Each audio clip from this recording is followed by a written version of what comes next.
Centro Espírita Pai José Cambinda convida todos, independente do credo, a participarem da corrente Elos Unidos, para fortalecer ainda mais as inúmeras correntes que já estão sendo realizadas, visando ao bem-estar de todos os seres da nossa casa, o planeta Terra, neste momento tão desafiador. Todos os dias, pare por 3 minutos às 18 horas. Eleve seu pensamento e faça uma prece. Juntos, somos mais fortes.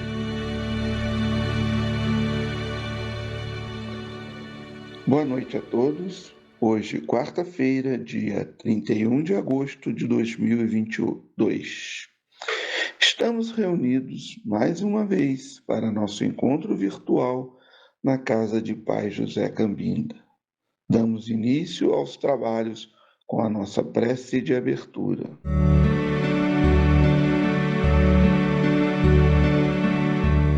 Senhor, que possamos buscar sempre a luz do Cristo em seu Evangelho em nossa jornada terrena, estudando os seus ensinamentos e principalmente procurando praticá-los diuturnamente. Jesus, mestre amigo, sabemos que não é fácil passarmos pela porta estreita da vida sem deixar marcas e arranhões em nossas almas. Mas que continuemos nos esforçando em busca da iluminação própria e dos seus desígnios, nos esclarecendo e confortando o nosso coração.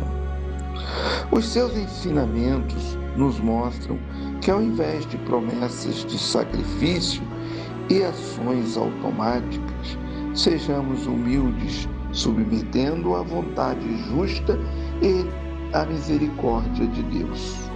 Que possamos aprender com o estudo da noite e estarmos receptivos a todas essas bênçãos. Que assim seja.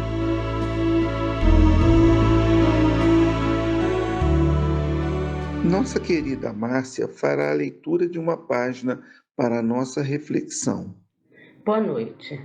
Do livro Caminho, Verdade e Vida, Chico Xavier, pelo Espírito Emmanuel, lição 6. Esforço e oração. Em despedida à multidão, subiu ao monte a fim de orar, à parte. E chegado já à tarde, estava ali só. Mateus, capítulo 14, versículo 23.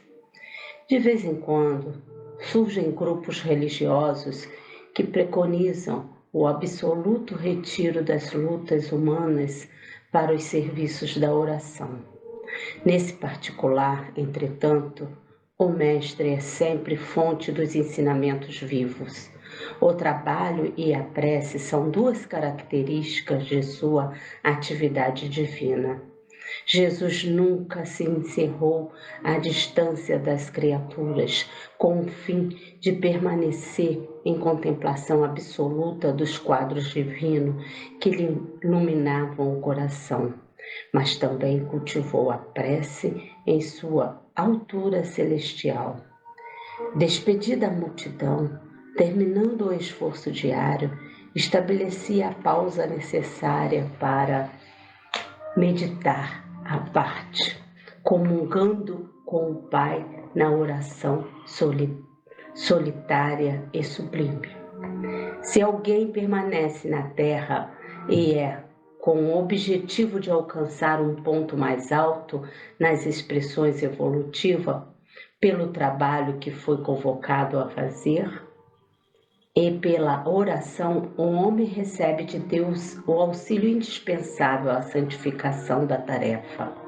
Esforço e prece contemplam-se no todo da atividade espiritual.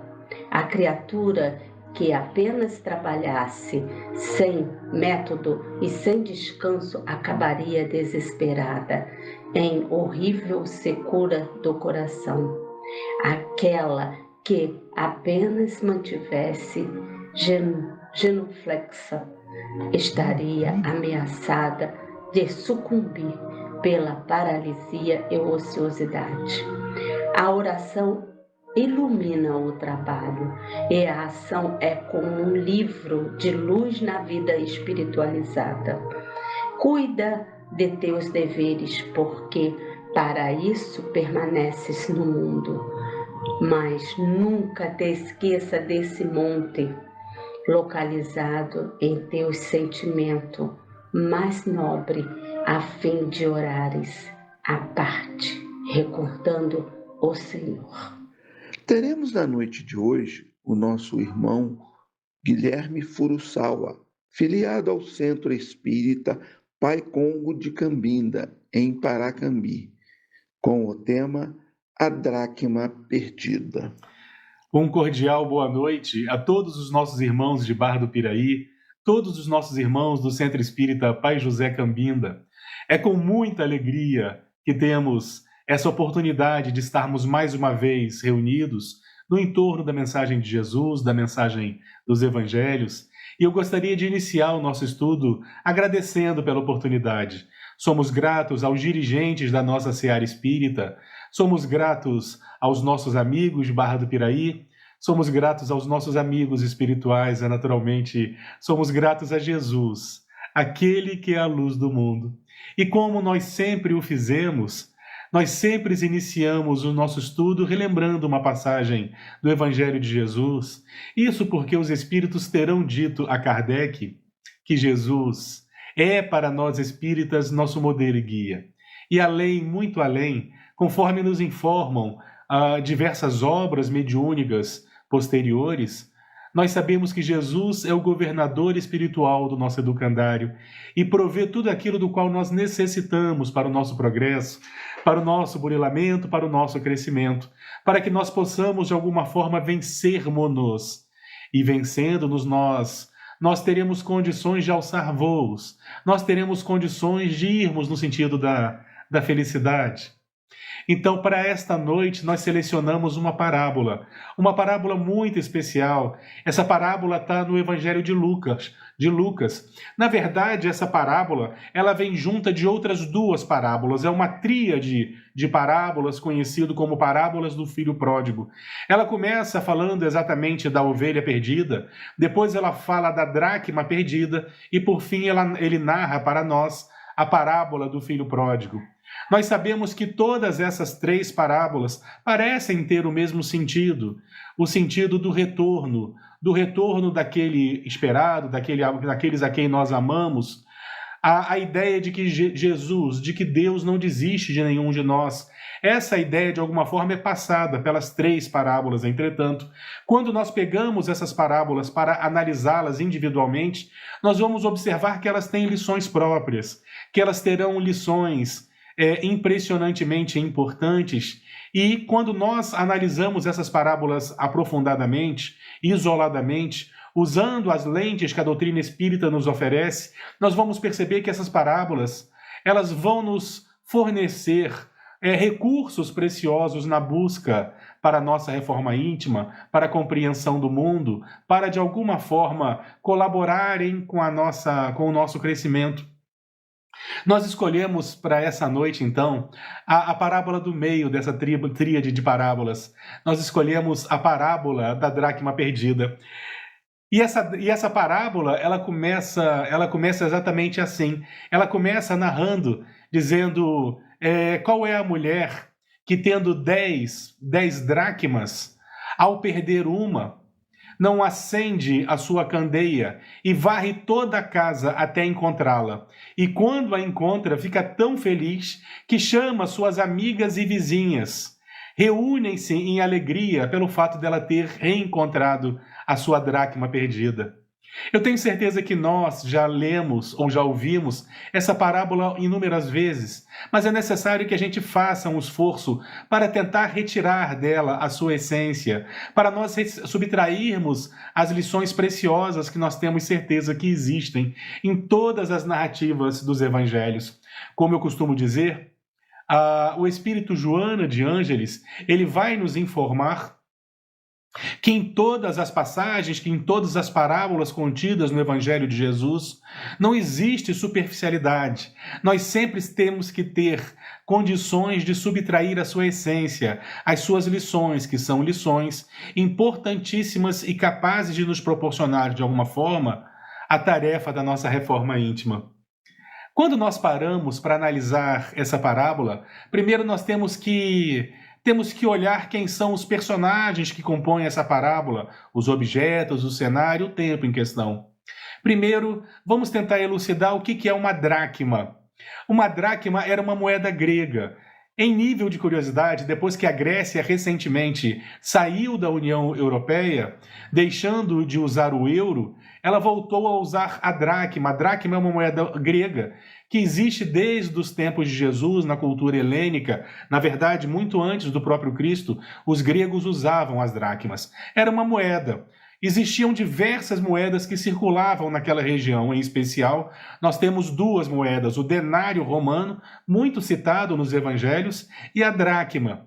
Nessa passagem, então, vai nos falar de uma mulher que tinha 10 dracmas e perde uma. Imediatamente ela implementa o máximo dos seus esforços para encontrá-la. A dracma, então, era uma moeda grega.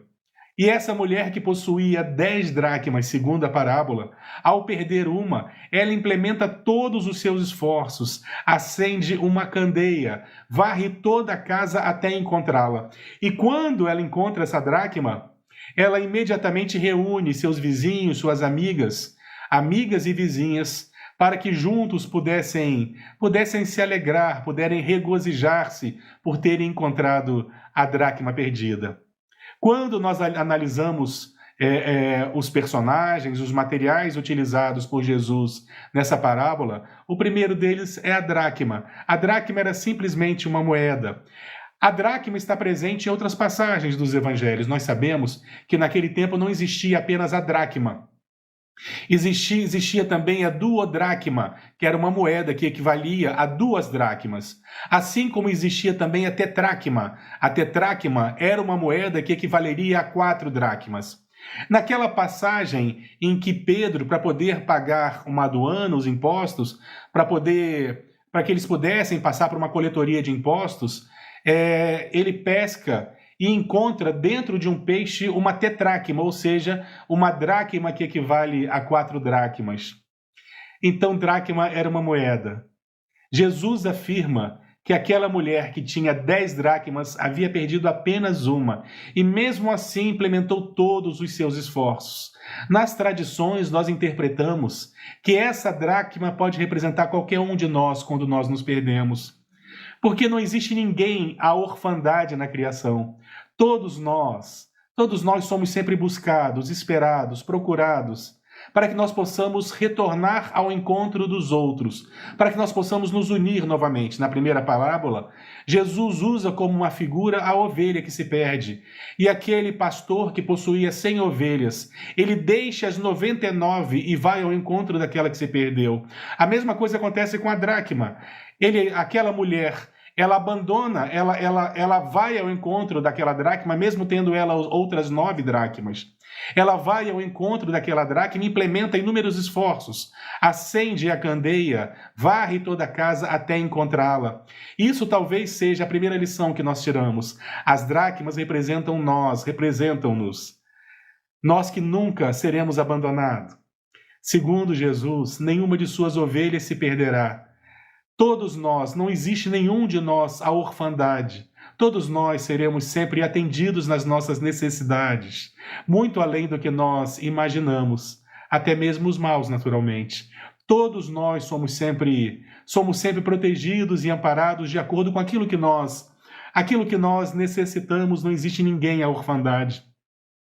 Mesmo os indivíduos que erram, mesmo nós, que às vezes nos momentos, nas noites que enfrentamos na vida, E nós chamamos de noite não apenas o período do dia, mas a noite das nossas vidas são aqueles momentos de solidão, aqueles momentos de cansaço, de desânimo. São verdadeiramente noites que todos nós temos em nossas vidas. Sempre que nós nos encontramos nessa situação, não duvidemos de que, de alguma forma, estamos sendo amparados, protegidos, vigiados, porque não existe ninguém à orfandade nesse orbe onde Jesus é o governador desse educandário. Nenhum de nós está à orfandade, nenhum de nós se perderá, afirmava Jesus. Essa talvez seja a primeira lição que nós tiramos fazendo uma análise superficial dessa parábola. Entretanto, fica aqui uma segunda pergunta. A primeira pergunta era a dracma. O que é uma dracma? E por que Jesus usava uma dracma na sua parábola? A segunda pergunta é por que Jesus utiliza uma mulher? Porque, ao que eu me lembre, essa é a única parábola em que Jesus utiliza uma mulher. Por que era uma mulher que havia perdido uma dracma? Era uma mulher que possuía 10 dracmas e havia perdido uma, e que imediatamente implementa todos aqueles esforços que nós descrevemos até encontrá-la, e se regozija com outras mulheres. Por quê?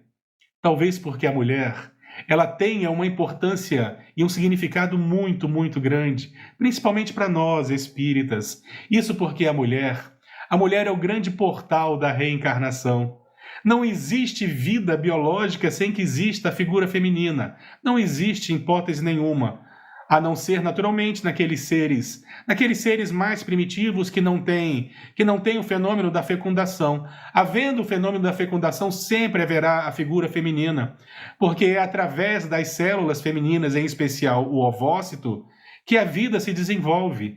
E também através do útero materno, do útero dos mamíferos seria o grande vaso, o receptáculo da vida. Nós não conseguimos conceber a vida biológica, a vida no planeta, sem que exista a presença da mulher. E quando Jesus utiliza uma mulher na parábola da dracma, talvez ele estivesse se referindo não apenas à vida, mas à reencarnação. A reencarnação é a grande oportunidade que é dada a todos os espíritos, porque é a oportunidade do recomeço. Todos nós, quando nos perdemos, ovelhas que nos perdemos, ou dracmas que nos perdemos, todos nós teremos sempre uma nova oportunidade de nos juntarmos ao rebanho, nos juntarmos às demais dracmas. Todos nós, sem exceção, isso se dá principalmente através da reencarnação. A reencarnação é a oportunidade de recomeçarmos, de reencontrarmos-nos. É a grande oportunidade do recomeço e a reencarnação se dá principalmente através das mulheres. Aquela sociedade extremamente machista da época de Jesus, eles tinham a mulher apenas como um vaso, como um receptáculo. Eles acreditavam que o homem era o único portador da vida e a mulher era um vaso, onde o homem depositava sua semente. Hoje nós sabemos que não é bem assim. A mulher vai ter um papel muito mais importante. Ah, Guilherme, não é verdade. Não é verdade isso que você está dizendo. Homens e mulheres são importantes da mesma maneira. Ah, meus irmãos, não são não. Existe um fenômeno biológico, inclusive, que permite que as mulheres, usando apenas o gameta feminino, consigam gerar a vida. Sem a participação do homem, o nome desse fenômeno é paternogênese.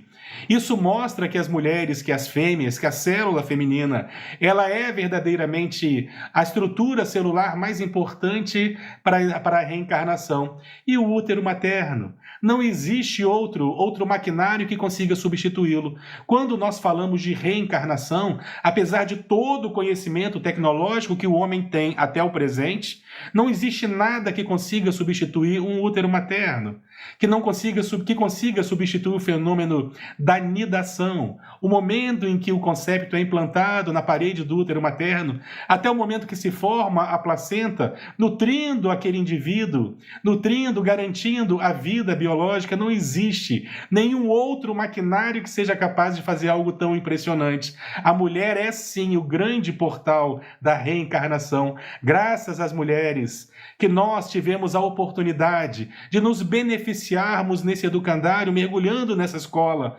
mergulhando na vida corpórea.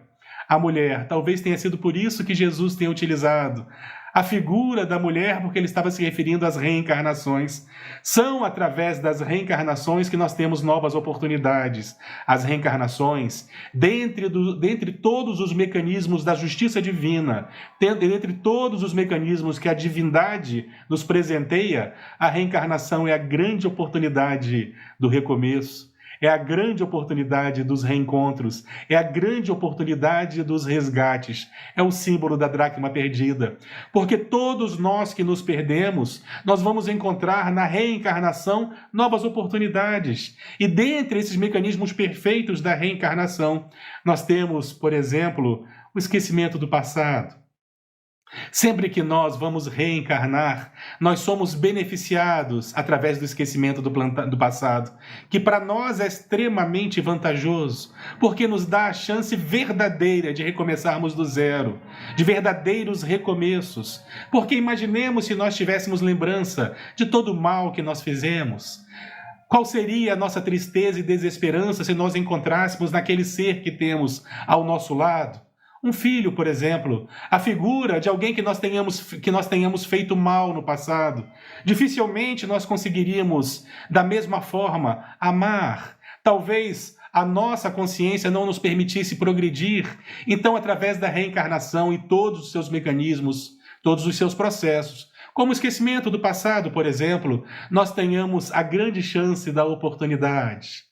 Talvez tenha sido por isso que Jesus tenha usado a figura de uma mulher na parábola do dracma perdido, porque representa as reencarnações. A mulher é o grande portal da vida, o grande portal das reencarnações. Naturalmente que com isso, eu não estou dizendo que todas as mulheres têm a obrigação de serem mães. É claro que não. Mas fica o símbolo desse importante portal para todos nós. A reencarnação é um dos principais mecanismos da justiça divina para que nós possamos reconciliarmos-nos, educarmos-nos e progredir sempre, porque essa é a lei. Acontece que nós, espíritas, muitos de nós nos equivocamos quando nós falamos de reencarnação. Nós costumamos diminuí-la, nós costumamos tratar a reencarnação como se fosse uma coisa fácil. Existia na cidade de Miguel Pereira, desencarnado há bem pouco tempo, um confrade espírita chamado Felisberto Costa. E esse irmão, em uma de suas palestras, ele falou sobre a reencarnação de uma forma que me levou à reflexão, e eu vou repetir nesse momento. Segundo o Felisberto, nós espíritas temos o mau hábito de falar coisas do tipo: na próxima encarnação eu resolvo, na próxima encarnação eu faço isso, na próxima encarnação eu reconcilio, na próxima encarnação nós sempre estamos desejando, nós sempre estamos colocando para a próxima encarnação aquilo que nós não queremos fazer nessa, como se reencarnar fosse fácil. Nós costumamos falar: deixa para a próxima. Na próxima encarnação eu faço o que devo fazer. Na próxima encarnação eu faço dieta. Isso aqui foi para mim, naturalmente. Mas então nosso irmão dizia que reencarnar não é tão simples assim. Existe toda uma complexidade quando nós falamos em reencarnação. Isso porque a reencarnação é tão complexa que nós vamos encontrar na literatura espírita, não apenas nas obras de André Luiz, mas Ivone do Amaral Pereira e algumas outras. Nós vamos observar que nas cidades espirituais, nas chamadas colônias espirituais, existem até departamentos, ministérios destinados a fazer uma programação, porque para nós reencarnarmos é necessário, e aproveitarmos a nossa encarnação, é necessário que haja todo um planejamento onde nós iremos reencontrar com aquelas pessoas das quais nós necessitamos. É necessário estarmos no mesmo espaço e tempo que elas. É necessário que elas estejam disponíveis para esse reencontro. Olha a complexidade, são muitas almas envolvidas. E para que nós possamos nos reencontrar no local certo e no tempo certo, é necessário, naturalmente, que esses mecanismos sejam perfeitos. É tudo muito pensado e trabalhado por esses engenheiros do invisível. A reencarnação não é algo simples. Não é como ir à padaria. Reencarnar é algo extremamente complexo. Nós temos notícias de espíritos que permanecem por décadas, às vezes por séculos, esperando a oportunidade, o momento exato para a reencarnação, onde eles terão condições de encontrar aqueles personagens a quem eles devem. Nós sabemos disso. Reencarnar não é simples. O que nós devemos fazer, façamos agora, não deixemos para depois. Assumamos o protagonismo do nosso progresso. Não esperemos a reforma íntima cair do céu. A reencarnação é verdadeiramente o grande mecanismo da justiça divina para o nosso progresso. Talvez por isso seja um dos pilares do conhecimento espírita. A reencarnação é a grande oportunidade do recomeço. E nós, semelhantes à dracma perdida, todos nós somos convocados ao retorno para junto do Pai, exatamente como aquela ovelha que havia se distanciado das outras 99, exatamente como o filho pródigo que sai do lar paterno para gozar a vida. Todos nós retornamos e, através da reencarnação, essa oportunidade nos é dada. Eu lembro agora de uma outra mulher, não de uma parábola, mas de uma mulher com quem Jesus teria dialogado. Essa mulher vivia na Samaria. Segundo o evangelista João, era mais ou menos a hora sexta. A hora sexta é algo por volta do nosso meio-dia. Jesus havia chegado em Sicar, capital da Samaria, e teria parado próximo ao poço do patriarca Jacó, um poço bastante profundo que teria sido cavado pelo patriarca Jacó para poder abastecer de água aquelas pessoas que viviam na região e também abastecer para também dessedentar seus animais. Jesus teria parado com seus discípulos próximo ao poço de Jacó e teria pedido aos seus discípulos que eles fossem à cata de alimentos. Jesus teria permanecido lá, sentado, quando de repente ele vê se aproximar uma mulher carregando um cântaro, naturalmente que ia buscar água por volta do meio-dia. Curiosamente, Jesus, quando vê aquela mulher se aproximando, ele volta-se para ela e teria dito: mulher, dai-me de beber. É curioso, a mulher também se surpreende pelo pedido de Jesus. Isso porque Jesus era nitidamente um judeu. Nós vamos encontrar nas narrativas dos evangelhos que Jesus ele tinha os cabelos cortados como os nazarenos, ele tinha os cabelos repartidos na altura dos ombros, as vestes de um judeu. Então, naturalmente, ele era reconhecido como judeu que o era. Aquela mulher se surpreende por Jesus ter lhe pedido água, vira para ele e teria dito: como sendo tu judeu, pede água a mim que sou samaritana?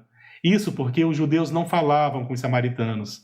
Existia uma grande animosidade entre esses povos.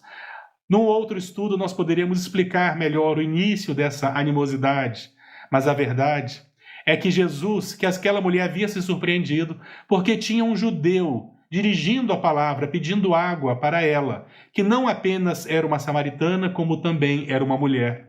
Existiam recomendações para que os homens não falassem com as mulheres. Existiam recomendações, por exemplo, para que as mulheres andassem 10, 20 passos atrás do homem, para que os homens não dirigissem as palavras nos passeios públicos. Nós vamos encontrar, inclusive, numa das epístolas de Paulo, nós vamos encontrar um exemplo de como era o pensamento daquele momento e daquele povo. Nós vamos encontrar o apóstolo Paulo em uma das suas epístolas recomendando que as mulheres não falassem nos templos, porque apenas aos homens era permitido falar. Então nós temos aí a figura de uma mulher que se surpreende porque Jesus, sendo ele judeu, dirigia a palavra a ela, que não apenas era mulher, como também era samaritana. Como sendo tu, judeu, pede água a mim, que sou mulher e sou samaritana? Jesus, ao ouvir o que ela disse, ao que ela dizia, teria respondido para ela da seguinte forma: ah, mulher, se tu soubesses quem é que te pede, era tu quem mo pediria, e a água que eu tenho para te oferecer é a água da fonte viva, e aquele que bebe dessa água não volta a sentir sede por toda a eternidade. Meus irmãos, meditemos nessas palavras de Jesus. Nós não sabemos quem era essa mulher, ela é anônima, não tem seu nome citado nos evangelhos da mesma forma que aquela mulher exatamente na parábola que nós citamos anteriormente. Mas observemos o que Jesus diz para ela, que a água que ele tinha para oferecer era a água da fonte viva. E quem bebe dessa água não volta a sentir sede por toda a eternidade. Ora, meus irmãos, que água é essa?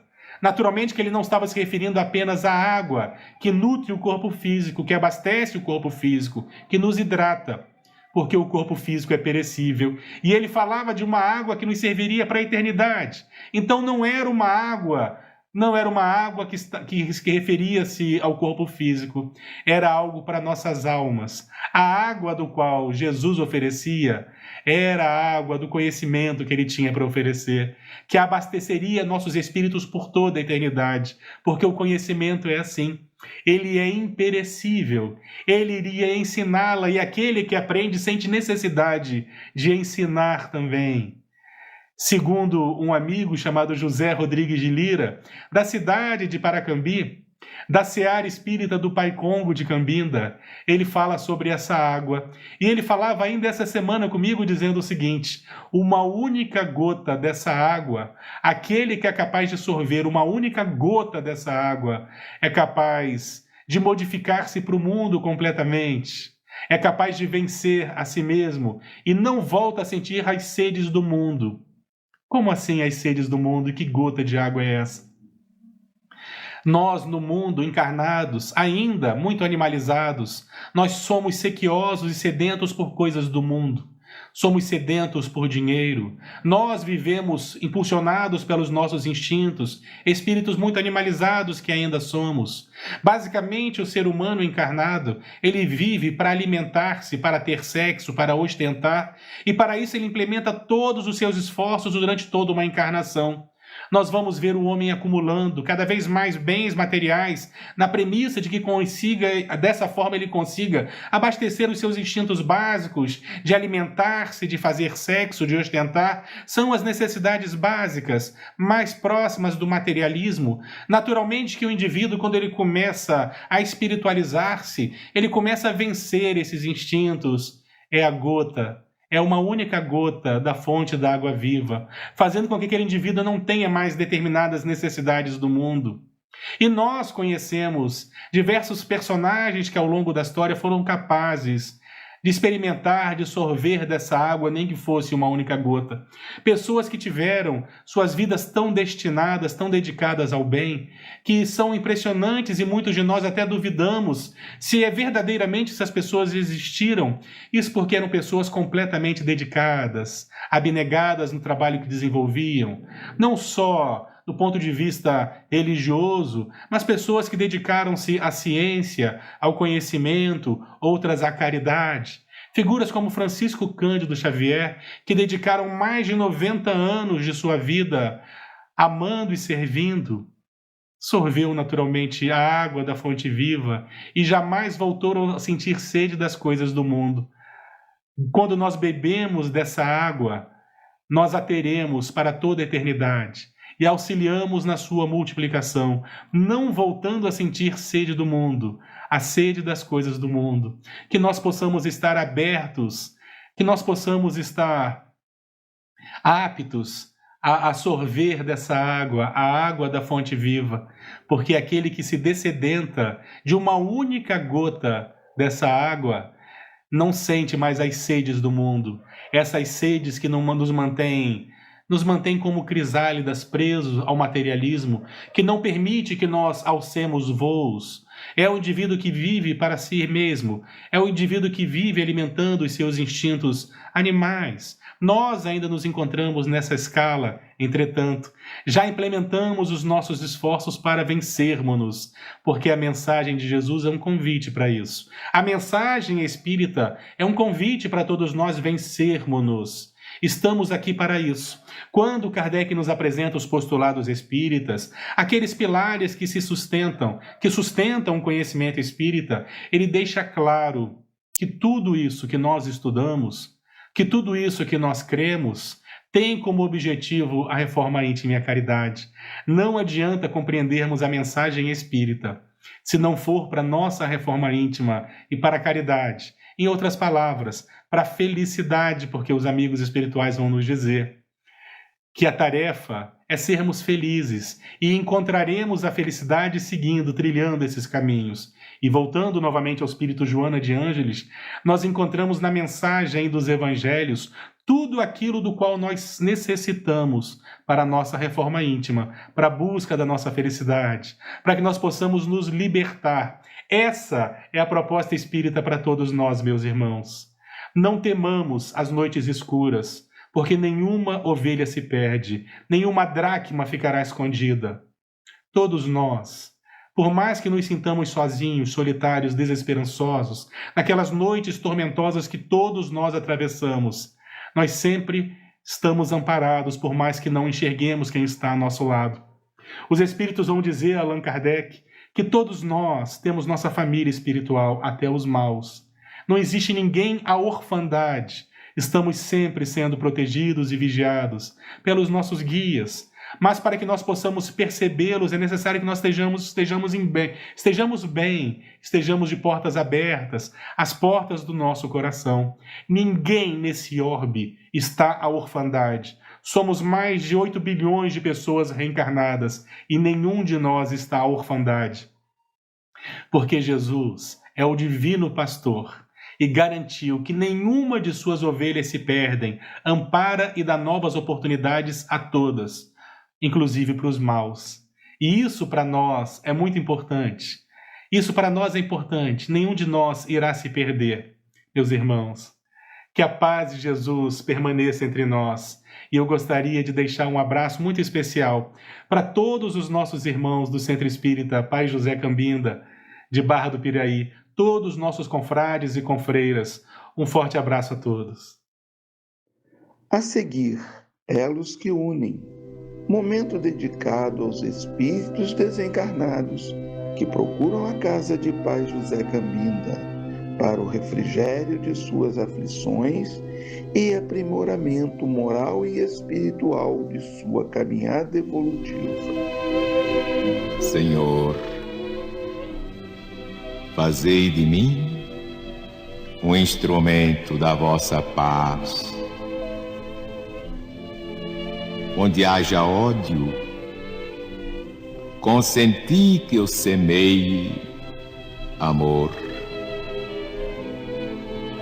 Perdão, onde haja injúria. Fé, onde haja dúvida. Verdade, onde haja mentira. Esperança, onde haja desespero. Luz, onde haja treva. União, onde haja discórdia. Alegria, onde haja tristeza.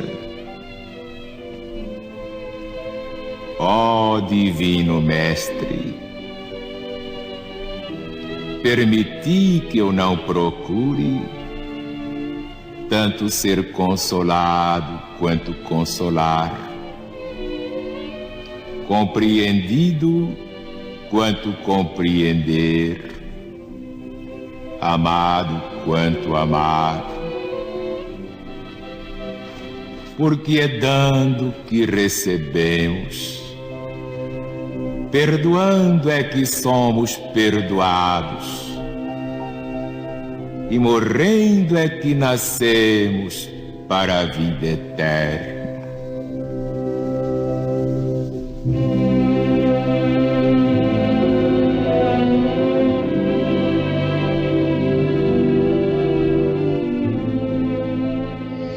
É chegado o momento da falange indiana.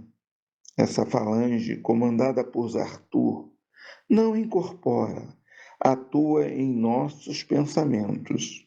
Procuremos uma posição confortável para recebermos esses amigos que também fluidificarão as nossas almas.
Hora de agradecermos todas as bênçãos recebidas aqui nesta noite. Deus, meu Pai, encerramos o encontro desta noite, agradecido por mais esta oportunidade. Jesus, Mestre e Pastor de nossas almas, ampare e proteja nossa caminhada em busca do progresso moral e espiritual. Nossa gratidão por tudo e que possamos ter tirado bastante proveito dos estudos ofertados nesta noite. Que o amor seja a chama viva a nos sustentar e que possamos continuar com esta paz e harmonia no decorrer da semana.